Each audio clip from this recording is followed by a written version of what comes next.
The man never expected that the noble lady from a neighboring country, whom he had once rejected, would have such terrifying combat skills. Even in a restrictive dress, she struck down every opponent with ease. In just a few seconds, she completely wiped out a group of kidnappers.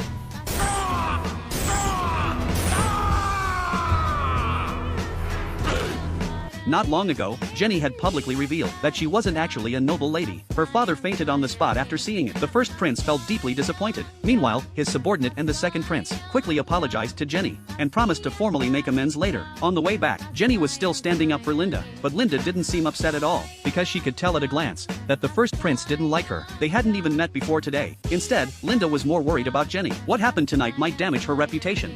本当にあのクソ王子がいなければ次会ったら絶対ボコボコにしてやるんだから。ごめんなさい。ボコボコはダメ。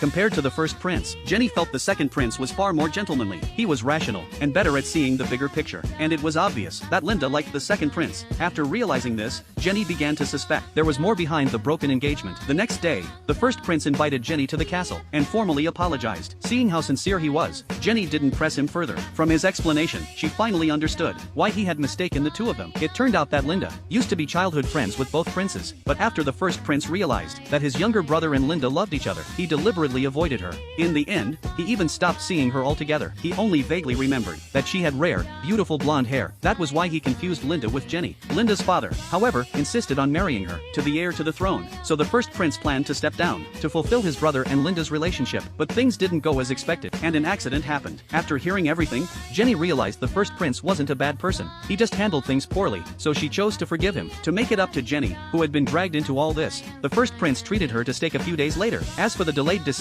on the successor, he said it didn't matter if he gave up the position. Even so, he still had many responsibilities to handle. After lunch, Jenny got into a carriage arranged for her trip home, but the scenery outside the window started to look unfamiliar. In the end, she was taken to a cabin in the forest. The one behind the kidnapping was Anna. A few days earlier, Anna's father had been arrested for committing a crime. Jenny quickly realized that the first prince allowing Anna to get close was intentional, so she followed Anna's demands and deliberately wrote a letter to the first prince. The news of Jenny's kidnapping soon reached the castle. The first prince and his subordinate found the unconscious driver and learned the general location from him. Jenny was tied up by the kidnappers, but she easily broke free. However, her cautious movement alerted Anna, so she was captured again. 逃げようとってそうはいかないぜ。